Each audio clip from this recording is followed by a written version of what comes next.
The making of a prime minister. मुश्किलों का अंबार है, वही तो मेरे हौसलों की मीनार है।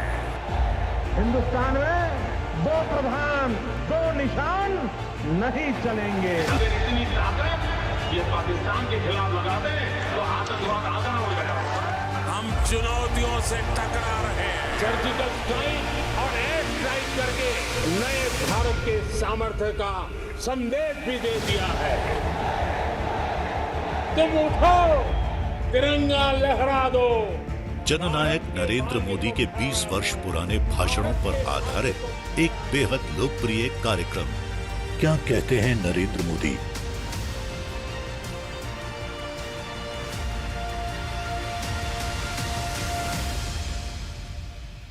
नमस्कार, मैं हूं आपके साथ पूर्णिमा मिश्रा।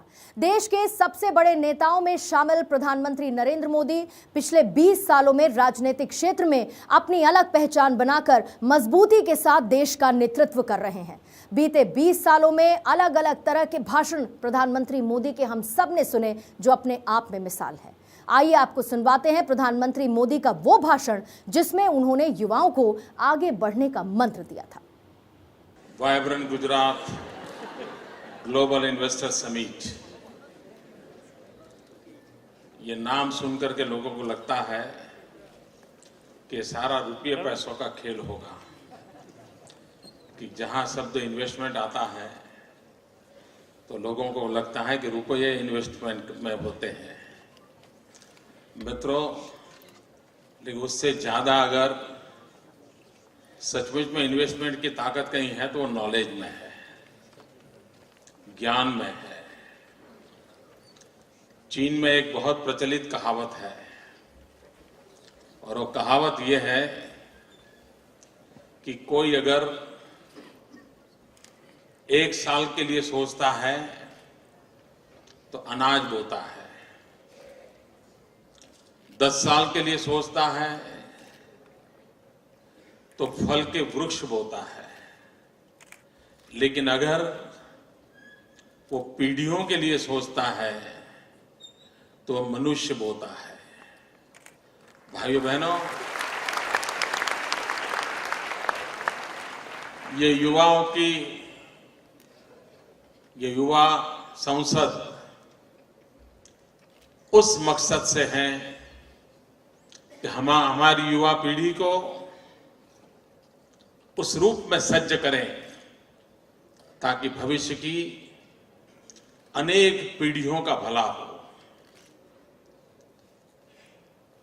आज 12 जनवरी है, स्वामी विवेकानंद जी की 150वीं जयंती का एक अवसर है।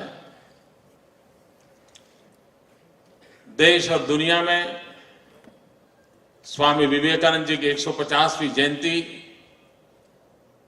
मनाने का भरसक प्रयास हो रहा है।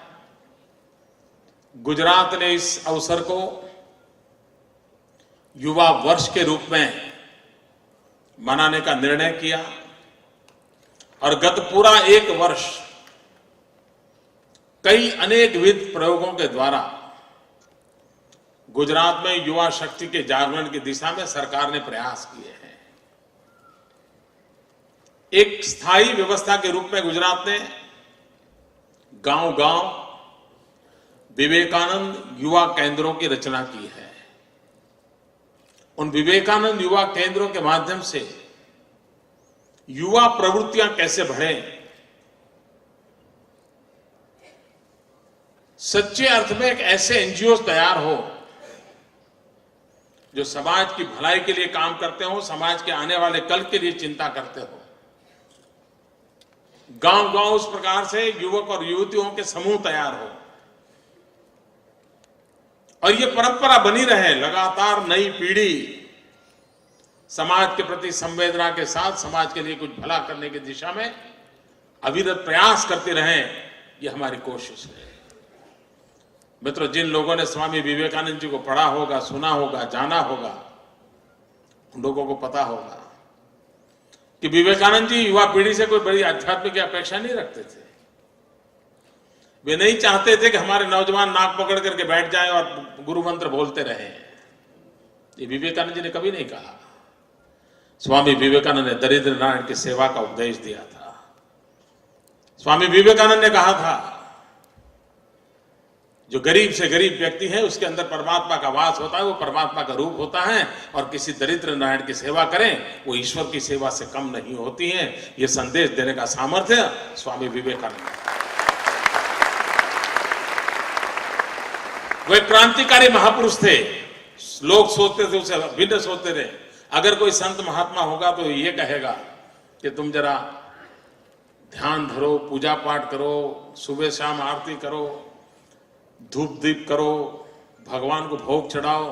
ज्यादातर वही परंपराओं की चर्चा होती है। लेकिन स्वामी विवेकानंद एक ऐसे व्यक्ति थे जिनके शब्द आज भी हमारे लिए काम के हैं। और विशेषता यह है कि मृत्यु के कुछ वर्ष पहले उन्होंने कहा था कि मैं देश के युवकों से प्रार्थना करता हूं, देश के नागरिकों से प्रार्थना करता हूं कि आप अपने देवी देवताओं को भूल जाओ। कोई साधु महात्मा ऐसा कहें कि आप अपने देवी देवताओं को भूल जाओ, उस युग में कोई सोच नहीं सकता है। लेकिन स्वामी विवेकानंद ने कहा था कि आप अपने देवी देवताओं को भूल जाओ और आने वाले 50 साल के लिए एक ही देवी की चिंता करो, एक ही परमात्मा के रूप की कल्पना करो, और वो सिर्फ भारत माता।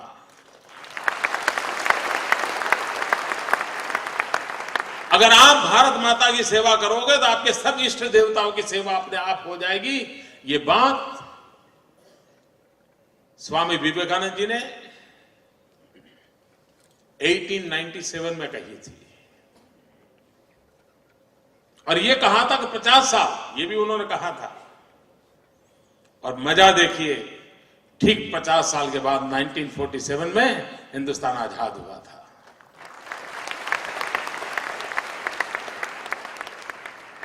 इस प्रकार की क्रांतिकारी सोच, ईश्वर की सेवा नहीं मानव की सेवा करो, ये कहने का सामर्थ्य उस युग में मामूली बात नहीं थी। प्रवाह से विपरीत जाना, और मित्रों वो प्रवाह से विपरीत जाने का सामर्थ्य इसलिए रखते थे कि वे युवा थे, उनकी सोच युवा थी, उनके सपने युवा थे, उनके संकल्प युवा थे, और इसलिए वो आज भी युवाओं की प्रेरणा का कारण बने हुए हैं।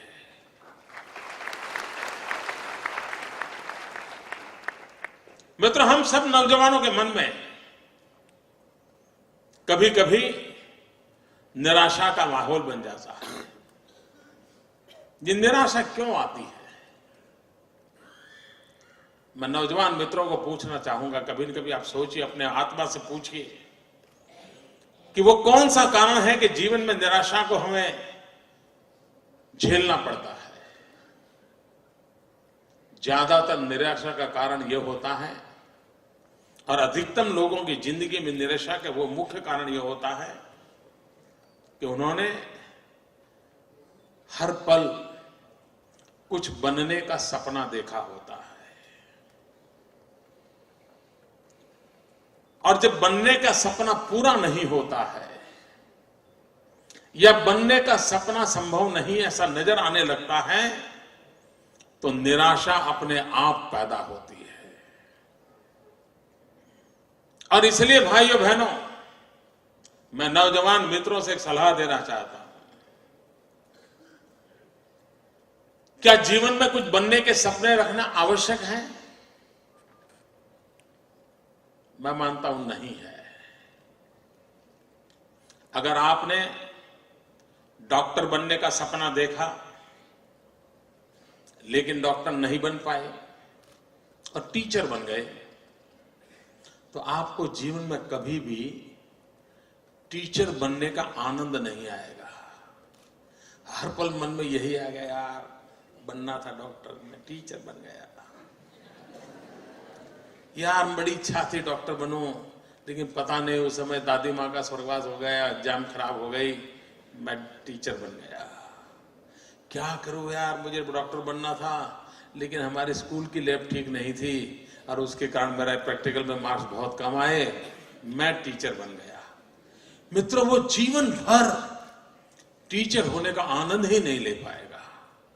डॉक्टर नहीं बना, उसी के बोझ में उसकी पूरी जिंदगी समाप्त हो जाएगी।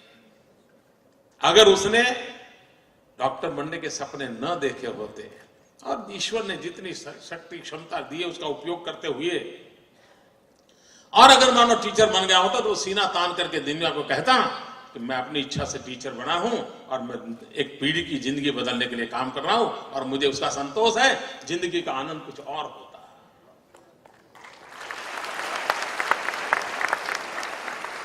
और इसलिए नौजवानों,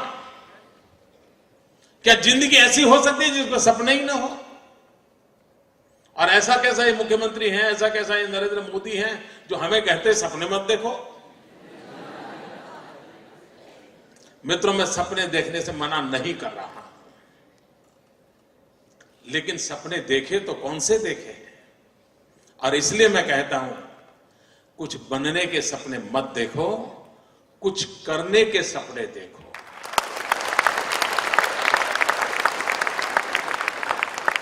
और जब मित्रों कुछ करने का सपना देखते हैं तो जीवन में कभी निराशा नहीं आती है। अगर कुछ करने का सपना होगा तो भीतर से ऊर्जा पैदा होती है।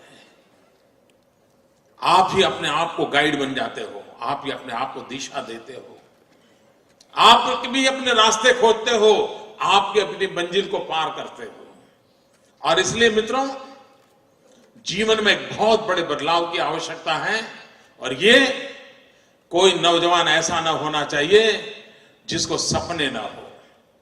कोई नौजवान ऐसा नहीं होना चाहिए जिसको कुछ करने का सपना ना हो, और कोई ऐसा नौजवान नहीं होना चाहिए जिसके सपने सिर्फ तरंग बन करके रह जाइए।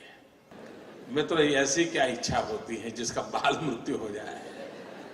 कुछ लोगों की तो इच्छा ऐसी होती है जिसका गर्भधारण ही नहीं होता।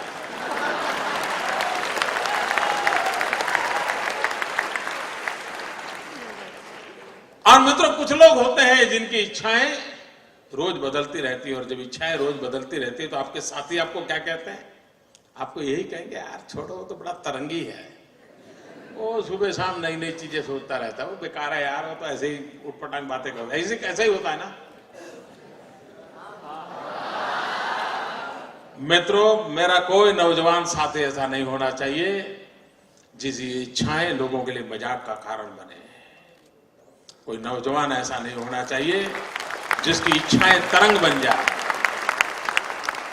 और इसलिए मित्रों, आवश्यक है और कोशिश करनी चाहिए। इच्छा बुरी चीज नहीं है, लेकिन इच्छाओं को बदलते रहना बुरी चीज है। कोई नौजवान ऐसा नहीं होना चाहिए जिसकी इच्छाएं तरंग बन जाए। और इसलिए मित्रों, आवश्यक है और कोशिश करनी चाहिए। इच्छा बुरी चीज नहीं है, लेकिन इच्छाओं को बदलते रहना बुरी चीज है।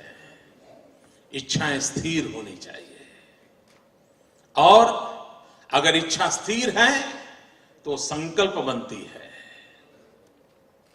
और संकल्प में जब परिश्रम जुड़ता है तो सिद्धि बन जाती है। और इसलिए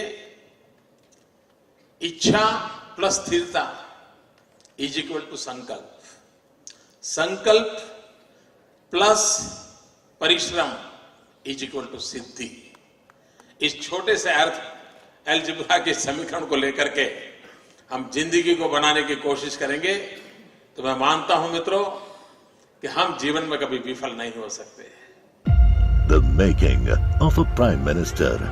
मुश्किलों का अंबार है, वही तो मेरे हौसलों की मीनार है। हिंदुस्तान में दो प्रधान, दो निशान नहीं चलेंगे। अगर इतनी ताकत ये पाकिस्तान के खिलाफ लगा दे तो आतंकवाद आसान हो गया। हम चुनौतियों से टकरा रहे हैं। सर्जिकल स्ट्राइक और एयर स्ट्राइक करके नए भारत के सामर्थ्य का संदेश भी दे दिया है। तुम उठो, तिरंगा लहरा दो। जननायक नरेंद्र मोदी के 20 वर्ष पुराने भाषणों पर आधारित एक बेहद लोकप्रिय कार्यक्रम क्या कहते हैं नरेंद्र मोदी।